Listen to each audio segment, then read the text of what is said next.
Well, it's a fine morning to return. Good morning and happy Tuesday. Welcome to Sports Central. It's live and exclusive to Spectrum Television. My name is Isaac, and I'm excited to be on the show this morning once again to take you through the very biggest stories making rounds in this very exciting industry called sports. Well, as always, there's a lot on the plate. We talk about tennis this morning, even as we look forward to the Sunshine Double, the second of the Sunshine Double. We talk about the Miami Open. We'll take a look at some key draws and the games expected when it begins tomorrow probably. Oh, we talk about the sad story. Jack Draper said to miss out of the competition due to an abdominal problem. And that for me is a sad story. We'll talk about basketball too, of course. Take a look at the latest results from the NBA. We're getting close to the business end of the season, and I tell you, it's getting interesting. We talk about football too this morning. We take a look at the Akwa Ibom State FA Cup. We saw the game go down yesterday, the final game, and it was Akwa United getting home with their 14th title in the competition. We talk about the Super Eagles of Nigeria. Preparations are already in top gear ahead of the games against Guinea-Bissau later on Friday and next week as well. This and many more will form the crux of the conversation with you this morning. But before we get into all of this talk, let's take you through the biggest stories making rounds in Sports Wrap-Up, and it's time. Welcome.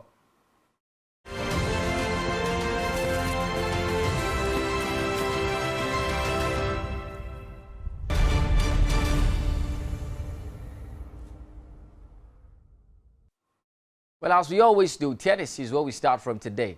Britain's Jack Draper has pulled out of this week's Miami Open as he does not want to make an abdominal muscle injury any worse.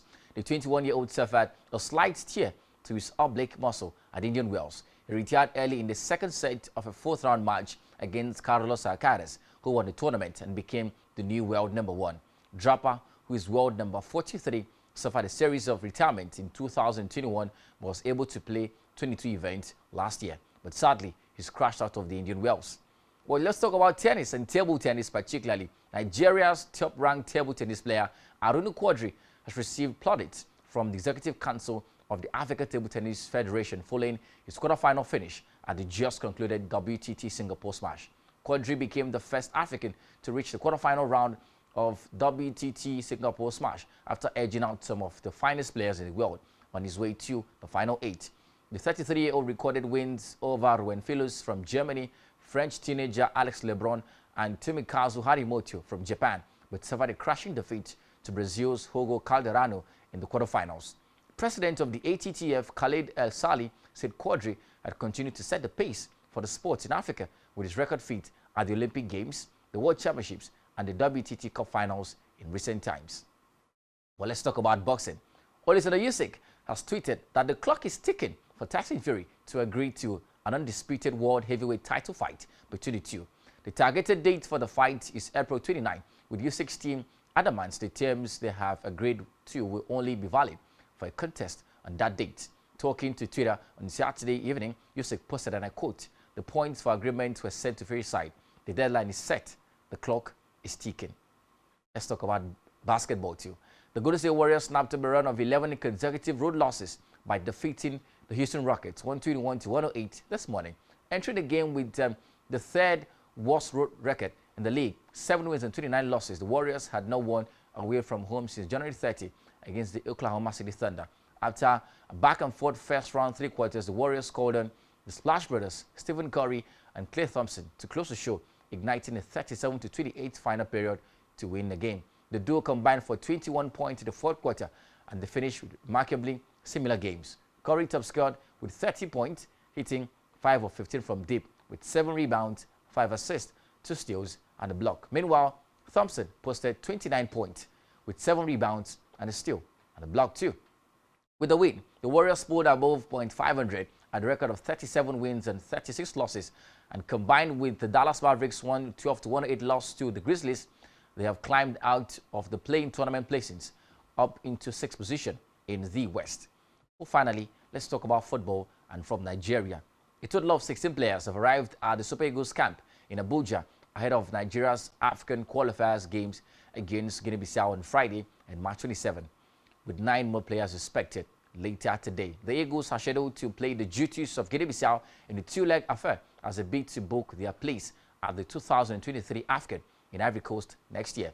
The first leg holds at the MKO Abiola Stadium in Abuja on March 24th, fully before the Eagles travel to Guinea for the second leg on March 27th. Among the players in camp, Hoffenheim defender Kevin Akpoguma, who was the first player to arrive at the camp. He was later joined by Joe Aribo, Kelechi Iheanacho, Ademola Lookman, Alex Iwobi, and Semia Ajayi to take the number of players in camp to 6 before noon yesterday. Updates from the Eagles media team also confirmed that goalkeepers Francis Uzoho, Kingsley, and Nagbosio have also arrived for the qualifiers. The number of players in the camp soared to 16 after Wilfred Didi, Daniel Bameyi, Kenneth Omero, Franco Nyeka, Moses Simon, Bright Osai Samuel, Ahmed Busa, and Paul Onwachu all hit the camp yesterday. Well, these are the stories we're tracking right now. We'll take a very short break. When we come back, we'll have Blyden Kim join the conversation. And you know what we do? We do justice to what's in the plates. Stick around. Right back at you.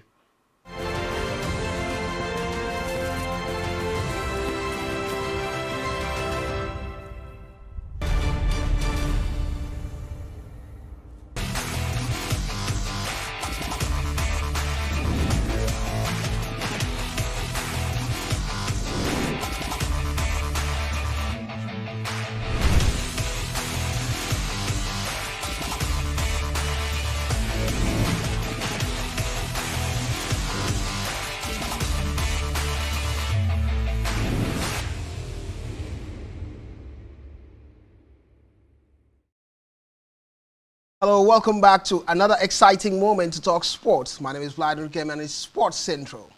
The men are back, the boys are ready. The action is open taking. But one area we'll always get to talk about will be the sunshine doubles in tennis. After the BNP Paribas Open in Indian Wells, we're now into the next competition in tennis, and that is the Miami Open, South Florida. Exceptional stories will be coming out there as the draws are out and a big alignment taking place. One of the good talking points is that Kylian Mbappe has been handed the captaincy of the French national team. I've got Marizona here with me for company. Let's do the magic, Mari. Yeah, good morning, Blyden. It's a fine morning to be back. It's a beautiful Tuesday, actually, and it feels good to be back. And then South Florida is where we're heading to. There's a lot to talk about. Florida has been one city we've loved so much, especially in this part of town. Looks beautiful to see, and there's a lot to talk about. And then, you know, taking a look at the build-up to the second Sunshine Double, and sadly, Jack Draper is not going to be part of it. That, for me, is quite sad, but of course, it's beautiful to be back. Beautiful to be back, and so good to have Mari being on the show, looking fantastic as ever. Well, Blyden, these days you have to be very fresh. And I made a law, I made a vow not to be ever caught on fresh, so it's a thing. The Freshman. That's a new title for you. Let's get to the Sunshine Double and talk about the very best of stories that's taking place in the world of tennis. Well, when you hear about Sunshine Doubles, what it means is the event in the US. It's a combination of the BNP Paribas Open and afterwards the Miami Open. Well, one big name that gets to be talked about would be Carlos Alcaraz. He's attempting to become the 8th player to win the doubles, the Sunshine Doubles, after winning Indian Wells. He's hoping to win the Miami Open. But let's begin with a story regarding a British player, Jack Draper. Jack Draper, exceptional tennis players in recent times we saw when he came out last year, with some level of dominance, and we're hoping that we could see more momentum from Jack Draper, but it's not really turning out. He's withdrawn from the Miami Open, avoiding a worsening abdominal injury. Mari. Yeah, Blyden, quite a sad story for Jack Draper. You know, he crashed out of the 4th round of the BNP Paribas Open, you know, losing to Carlos Alcaraz at the end of the day. And Alcaraz, you know, went on to win the competition, but it was quite sad to see the man, and he's not been able to recover from that abdominal problem in the build-up to the Miami Open. The competition begins in proper later tomorrow, and he's not been able to get fit for the competition. And you look at, you know, the stories, this same, you know, abdominal problem saw him sit out of loads of competitions in 2021. If you remember his season, that breakout season, where he came through the ranks as a very young star. Last year, he was able to participate in 22 different tour-level events across tour, you know, last year. But he's been a slow start to life for him this particular year. We've seen him. He's a fine player, fine young star, one of those pitted to, you know, succeed the likes of Danny Evans and Andy Murray in the British Isle and all of that. But sadly, he's not going to be part of this competition, and that should be sad for me. But Let's see how he recovers fully, because we're talking about the French Open coming up later this year and loads of 1,000 Masters events, one in Madrid too. So if he gets consistent and gets fit enough, he could put up a fine performance in those competitions. But I wish him speedy recovery, Blyden. Well, we wish him speedy recovery, and that's the outlook from Jack and the injury, abdominal injury. Really hope that Jack, a young star, returns and returns well. We're talking about the Sunshine Doubles this time. We're getting so used to Paribas Open. So now we're into the Miami Open, and the excitements are up in the Miami Open. Up next would be the big man, world #1 at the moment, Carlos Alcaraz. After winning the Paribas Open, is set to win the Miami Open, his 4th 1,000 Masters title, I guess. And we're talking about opportunities in this particular game. But there are other big names who want to resist Carlos Alcaraz from Arizona. Definitely. He'll be taking on Andy Murray, former champions. Yeah. And look at the likes of Taylor Fritz that are in line for this action. So many. Tommy Paul and the race on that particular quarter, and it gets even exciting. Can Carlos Alcaraz get to do this? Joining a list of elite players who've been able to win the Sunshine Doubles, which is the Paribas Open and the Miami Open. So, Blyden, obviously, you have to say yes, because you look at this man's performance, it's been entirely remarkable, from the start of the year. I mean, for a man to defeat the most informed player on tour this year, Daniil Medvedev was on a roller coaster run. It was an impervious, a dominant run from the start of the year, had won 19 games in all competitions, had won three trophies on the bounce and all of that. So it was always going to be difficult to see him defeat Carlos Alcaraz, but the manner in which Alcaraz got that victory on Sunday against Medvedev clearly showed you, the seeming chasm, between Alcaraz and the other tennis players on the ATP tour level this particular season. So you want to ask about if he's able to win a 4th Masters 1000 title. The answer is yes, obviously, because he has shown himself to be the brightest, the most informed, unarguably the best player on tour, despite being just 19 years of age. And that's the conversation. Well, we're looking at the draws and the potentiality and projections of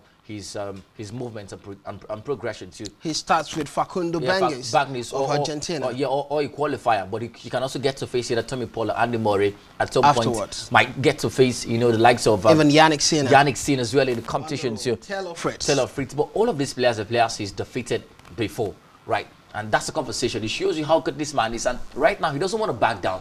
That's the kind of quality we've seen him put up, so far so good. So obviously, he's getting into this competition, first of all, on the back of that, Indian Wells victory. Secondly, due to the fact that he's the outright favorite for this competition. And thirdly, he's world #1 now. Well, it could be difficult one way or the other for the big star, especially when you're up there. Everyone wants to take you down in tennis. And that's the outlook for Carlos Alcaraz. Let's talk about one other player, Arizona. Casper Ruud has not had a decent year for me. Last year was quite good, but this year he struggled. Last year, he got to the finals of the Miami Open. I will be hoping to really get a decent result moving forward. Maybe change the fortunes for him, but it's quite difficult also talking about the likes of Medvedev. Medvedev is saying, I lost the final to Carlos Alcaraz at the Paribas Open, but I'm hopeful I might just start another winning streak. Who gets to give the biggest challenge moving forward to Carlos Alcaraz in this one? Well, there's a lot, Blyden. First of all, talking about Casper Ruud, a fine young star, like you discussed, he went all the way to the final last year and all of that, and then he's always thrived in hard court.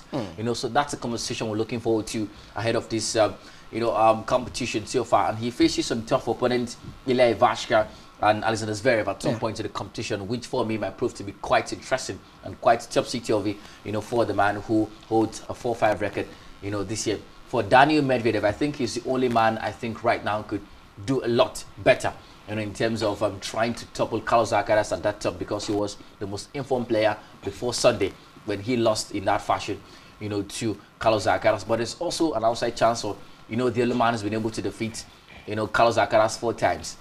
Felix Auger-Aliassime has a chance to. Sadly, he didn't defeat Alcaraz for the 5th time, particularly just at the competition too. There's a lot expected from all of these players, but I think it'll boil down to who wants it most and who's ready to topple the man. Alcaraz is now the man to beat. Everybody wants to defeat Carlos Alcaraz, so it'll boil down to how you do it and the way you do it, Blyden.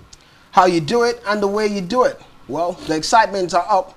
It wouldn't be fair not to talk about the women's game, the Miami Open. Let's move straight to that path. The Miami Open regarding Andreescu Bianca taking on Emma Raducanu, the British #1. Quite early, we're going to see these former champions logging horns and doing the magic at the Miami Open from a women's perspective. But one other talking point would be the biggest superstar, Iga Swiatek, when it has to do with women's game. Still available. She's a defending champion. Last year, she won the doubles. But this year, already, she's lost in the Indian Wells, Arizona. Yeah. Now it's the Miami Open. Can she win it? Realizing that Elena Rybakina is still in the court. Yeah. Talking about Aryna Sabalenka, also world number 2, still available, creating the shockers. Yeah, definitely. For Iga Swiatek, obviously, Rybakina is her nemesis. Yeah. You know, because she's beaten her twice this year. Back to back already this year. That shows you quality. That shows you that maybe, you know, Swiatek is beatable. And I think Rybakina should rush now and publish that book before it gets outdated. You know, and all of that. But fantastic stuff to see what's been happening, you know, to Rybakina. She's had a fantastic start to life this season. Went to the Australian Open final, could not win it. You don't face the person, you know, she lost to at the competition, you know, on Sunday, and she was good enough to get a victory. Talk about Sabalenka. So there's a lot expected, you know, from the WTA draw as we look forward to the competition. We're looking at Iga Swiatek, but probably face Beatrice Haddad-Maia at some point in this competition. That's the conversation. Haddad-Maia, Brazilian, who has been quite good from last year. Haddad wouldn't be a problem for Iga. Well, we've seen Iga do it all the time. The only problem is Elena Rybakina. It wouldn't be blinding, but obviously, you know, and she could even face the likes of Ostapenko, Jelena Ostapenko. The fact that you faced, you know, one opponent over time. Look at the Carlos Alcaraz case, for instance. He lost 4 back-to-back times to Felix Auger-Aliassime and finally got to win it. So that could be Haddad-Maia's story. She's lost, I think, 3 times right now for Swiatek. So this should be a chance to do a revenge and break that dog. That's the conversation. You know, for the likes of Rybakina as well, she could face Daria Kasatkina in the competition. Paulo Badosa as well, you know, could also make a chance. Big names scattered around. Definitely blinded. But let's talk about the early game for the big lads. Yeah. It would be Emma Raducanu taking on Bianca Andreescu. Yeah. Quite a big game for Emma. We've been talking about a recovery for Emma. It's not really adding up for her. Taking on Bianca so early. Yeah, I think for both players, they've got a similar storyline, similar plot. Because you look at Bianca Andreescu, since winning the 2019 US Open, it's been a topsy-turvy time for her, not entirely. She's not entirely been decent and impressive since then. You look at Emma Raducanu as well, injury concerns all over, and then she's lacked consistency over time. So it's basically a case of both players who are going through a rough patch of form since winning their first Grand Slam titles and all of that too. I'm expecting a worthy encounter. Raducanu participated at the Indian Wells, just was not good enough, you know, in the grand scheme of things. So let's see what she does right here at the USA. For Bianca Andreescu as well, well, one player I thought would do better. You know, she was who I thought Swiatek was going to be. And all of that. So that's the conversation. But I want to see what she does at this competition as she continues her resurgence and recovery to the limelight. Well, a good time to go to boxing and talk about the big stories in the world of boxing. Exciting stuff. Expected fights to take on would be Tyson Fury taking on Alexander Usyk. Big talking points around it. Usyk tells Fury the clock is ticking for him, that he should agree the undisputed heavyweight title fight, Murray. What's been happening around that scene? Blyden, there are loads of marquee, nail-biting, finger-licking bouts expected in boxing. Yeah. You know, apart from, you know, the Tyson Fury, you know, Usyk game, there's the all-British clash you've been praying for. Anthony Joshua, Tyson Fury. There's also in and around the same Anthony Joshua and Usyk if possible. There are loads of fights. Well, Anthony Joshua has to face German Franklin April 1st. Before we get to talk about that. And that's the conversation. But there are loads of bouts expected. So, and one of them is supposed to be this particular one that, you know, Usyk is charging, you know, Fury to agree to. That heavyweight unifying bout where Usyk and of course Fury would come for a chance to unify the division, which would make sense for me. Not to cut you, we've heard Fury do that social media thing he does, and send a 70-30 deal for him. And Usyk said, have agreed to it. All you need to do is be sending 1 million, sending 1 million to Ukrainians who are in a difficult situation because of the war. But it's not official yet. I think it's just a case of you know, negotiations and all of that. But I think all of that will be done. And I also think that, you know, Fury is dragging foot to see what happens at the 1st of April, because all of that might determine, you know, his decision at the end of the day, because he wants to fight Anthony Joshua too before he calls time for his career. We hear the fans are not really buying tickets regarding Anthony Joshua fighting Jermaine Franklin. Sadly, you know, Joshua has come through a rough patch of form. Lost back-to-back to Usyk, lost his title, you know, lost a chance to regain that title too. So he's fallen down the pecking order in terms of, you know, the biggest boxers, and then, you know, his fights might not be that marquee anymore. That's the conversation too. Probably Jermaine Franklin isn't such a big name as many people expect. Well, Anthony definitely. Joshua, but he's got some decent records anyway. Absolutely. Only one loss. Absolutely. And it was an unanimous decision. Yeah, I think Jermaine is not entirely, a bad match, bad fighter, for Joshua. And then if he tries to undercut the man, he might get paid for it and all of that. But I think the bout, focuses more on recovery and resurgence for Anthony Joshua. He wants to get himself back on track. He's been talking tough, over time, and he wants to get back to that level he was before. And it starts on the 1st of April against Jermaine Franklin, so there's a lot expected. But I think for Anthony Joshua, there's a long way to go. He's got to fight Tyson Fury. He's got to fight Usyk if possible. And of course, he's also chasing, a chance to get back those titles he lost. So there's a lot expected in boxing scene, Blyden. I'm looking forward to all of it, Blyden. While we're expecting a lot from boxing, a lot has been happening in the NBA. Big stories. One of it being the Golden State Warriors for the first time winning a game away from home on the road after 11 games losses.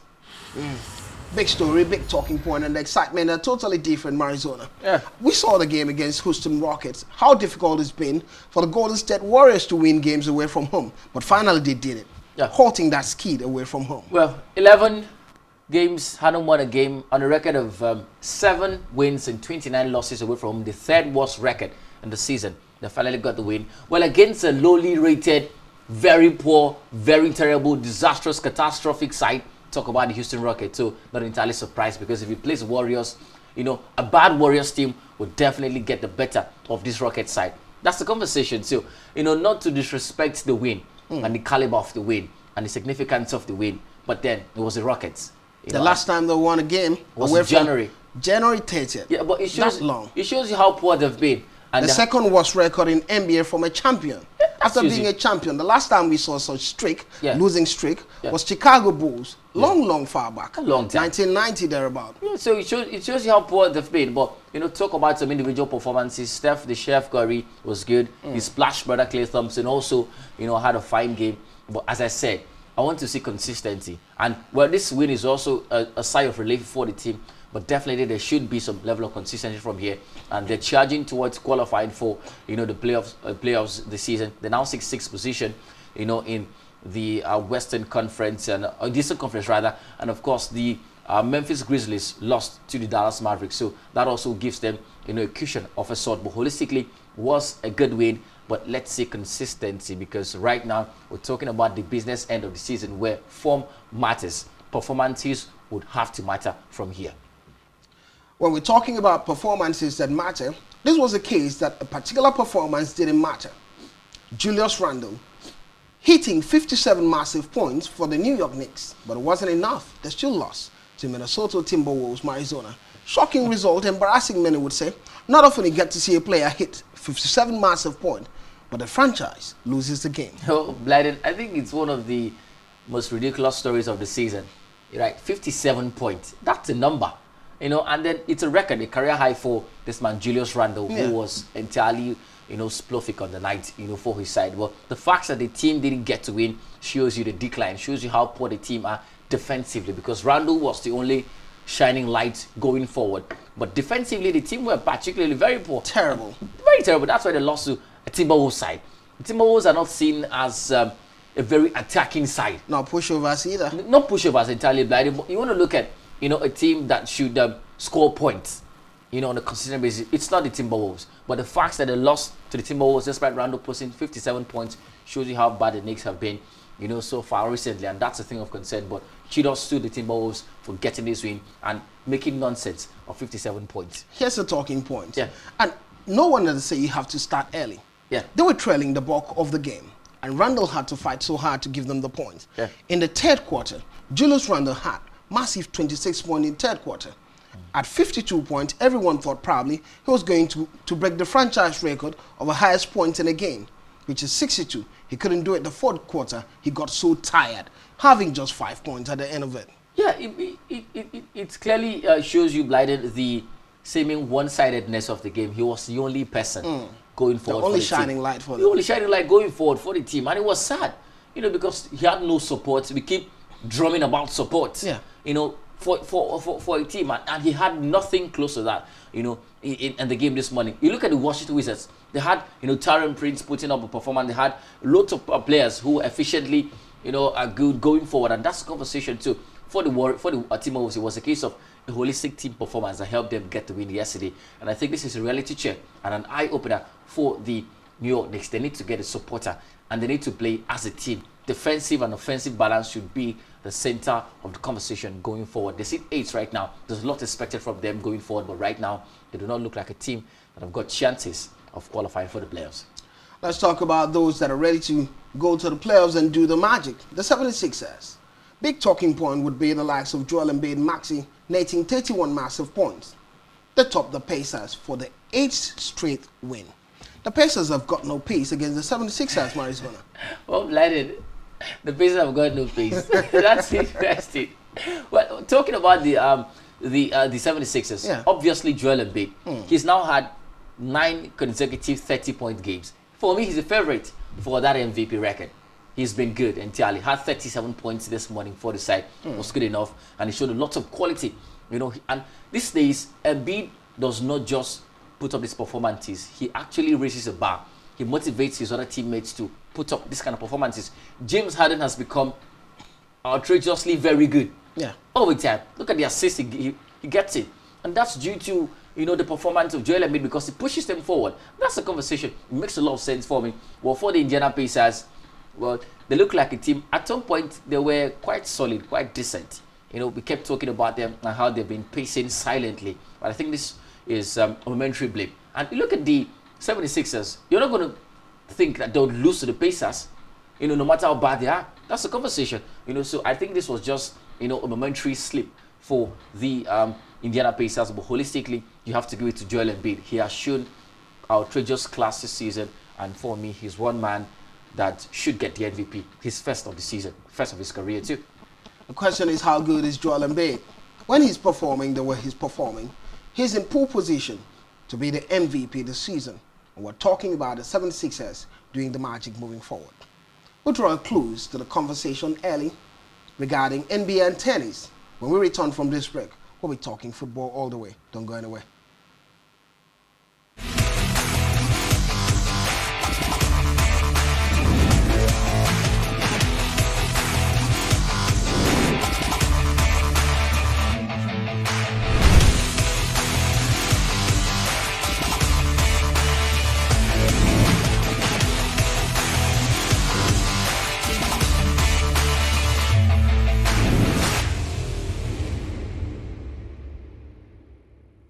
Oh, welcome back. It's Sports Central. My name is Blyden Kim and Marizona is still here with me, talking the very fine details happening in the world of sports, and football is the center stage now.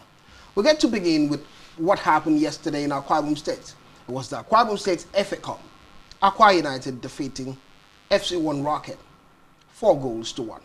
Marizona. Yeah. FC1 Rocket were able to score just 1 goal. But Akwa United showed that dominance. We had the conversation. Can there be shockers in this one? Yeah. Realizing that Akwa United is the biggest team in Akwa Ibom in the FA Cup. Both teams have already qualified for the National FA Cup games, the ITO Cup. But finally, no shockers from FC1 Rocket. Well, it was expected, Blighter, because you look at the same in golf, the gap is way too wide. Akwa United over here, they are 13-time champions, now 14 of the Akwa Ibom State FA Cup. So FC1 Rocket, a newly promoted side, well, they had a Cinderella run to the final, because no one expected them to be the final. Defeated Regnant FC, defeated Fadreza, got to the final. But of course, you just cannot compare because, it's too wide particularly. But they had a fine game, holistically.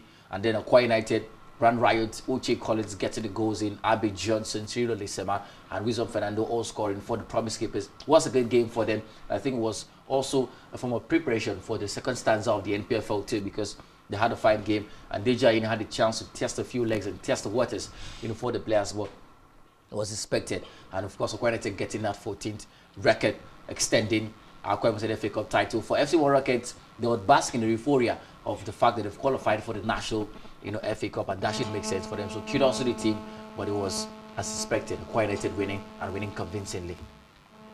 Well, talk about being convincing.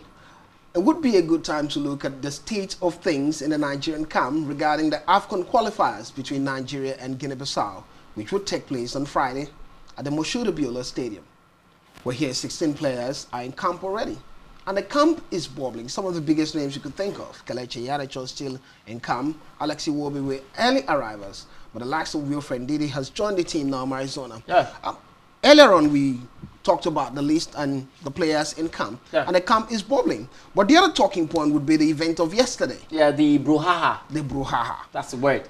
Yesterday, Ike Shirumo and Finidi George were claimed to say that they were sort of sacked from camp, not to be part of it. Yeah. But NFF has come out to clarify matters, telling everyone that they were not sacked, that it's a rotation policy because they're trying to cut costs. Now we're having different sets of assistant coaches being part of that team at the moment, and afterwards, Ike Shirumo and Finidi George will return.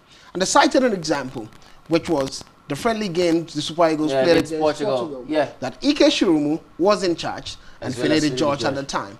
Well, Blighted, first of all, I want to believe what the NFF are saying. Yeah. You know, but I think there's no smoke without fire. And I think this is also a case of, you know, poor and ineffective communication. Absolutely. Because according to the stories we got here, that Shirumo and Finidi George were asked not to turn up to the camp without a cogent reason. Yeah. And then when the issue, you know, got to the limelight and then was taken up by the media, they came out to say it's a rotation policy.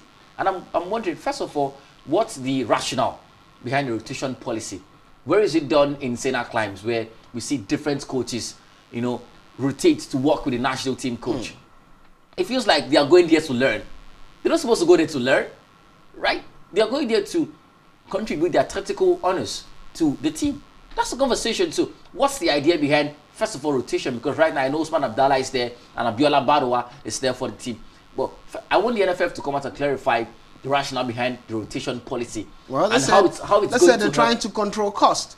That at major tournaments, all the coaches would go for a tournament provincial. Let's say the Super Eagles are in AFCON, playing in the tournament. That all the coaches would be available. I'm concerned. First of all, do you need everybody? You don't need everybody. Select a technical crew, a coaching team, you know, and then that should be it. No, it's not everybody, Marizona. They have a certain group. First assistant, second assistant, third assistant, who are supposed to be part of that team. That's understood, Blyden. But my problem is, first of all, what's the structure of the hierarchy like? Because the questions, how many assistant coaches are supposed to be in that national team? The ones we have. First of all, that's one. 3 of them. Salisu Yusuf, who's handling the under-23 side. Yeah, Salisu Yusuf is supposed to be there. There was Amonike, but now he's out and all of that. And then we're talking about the goalkeeper coach. I think the biggest concern would be Keshiromu. Barowa wasn't part of the mix. Yeah, he wasn't. So the complaint, according to NFF, is that Ike Shirumu did not give indication that he wants to be part of that camp. Talking point would be Ike had come out to really criticize the fact that he's not been given a contract, that he needs that contract. So they said, this is the body language, your body language is not befitting of coming to camp. It's indirectly saying you're not coming to camp. Let's bring Barowa. It's entirely crazy. Like, look at the conversations. It's crazy. First of all, these coaches are supposed to be employed by the NFF. Yeah. And then it shouldn't be about body language. It should be about contract and commitment to contract.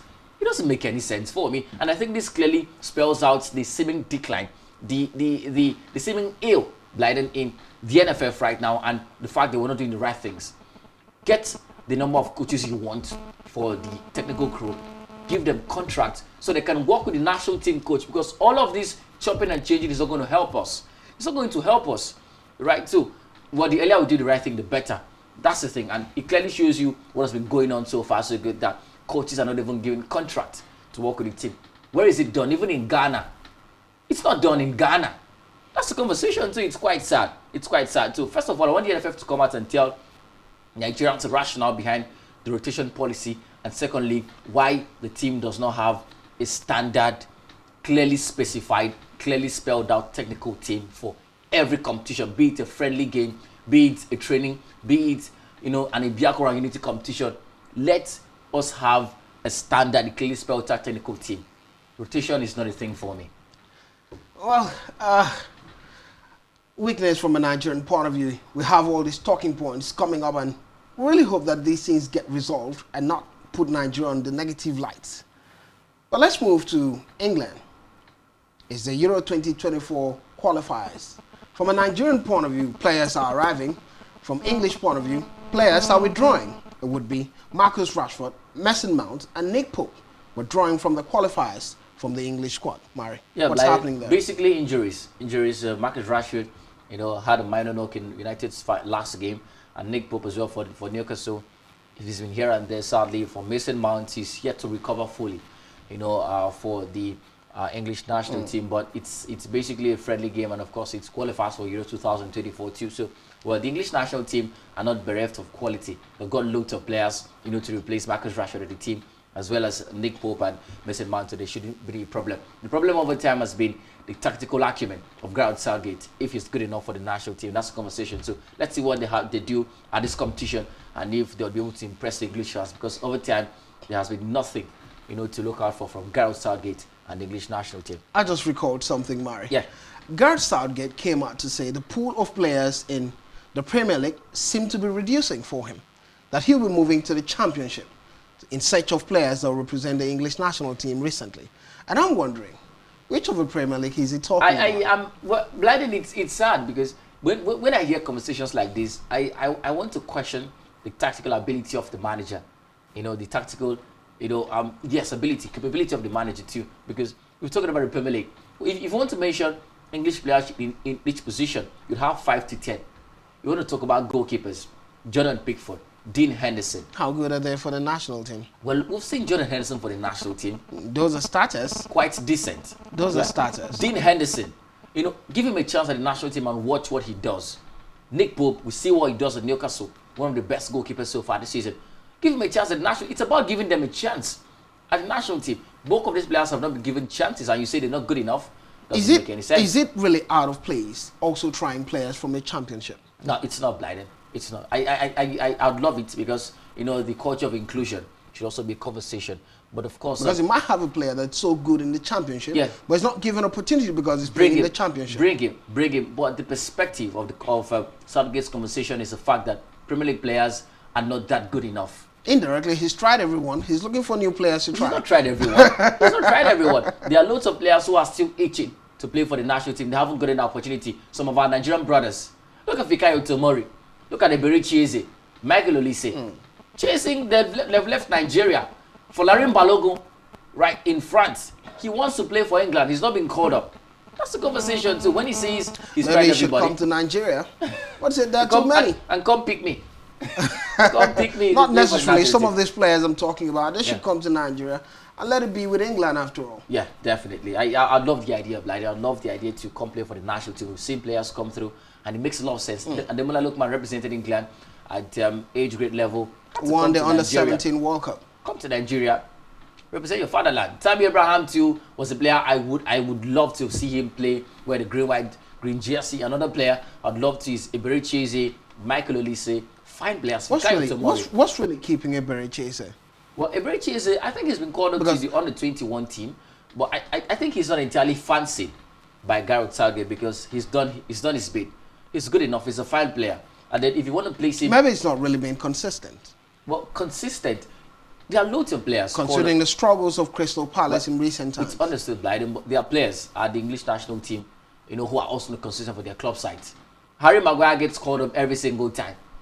Where's the consistency in this game? There's barely consistency. Madison isn't consistent for me, and he's been called to the national team for the World Cup. It's a case of preferences. It's a case of the coach's preferences, which might be bent on either tactical preferences or, of course, personal, preferences and all of that. But it's a conversation that keeps going day by day. But I would love to see these boys with Nigerian names come play for Nigeria. Well, the good thing is Nigeria isn't lacking players either. There are lots of players, even at home, that we can use at the national team to perform magic for us moving forward.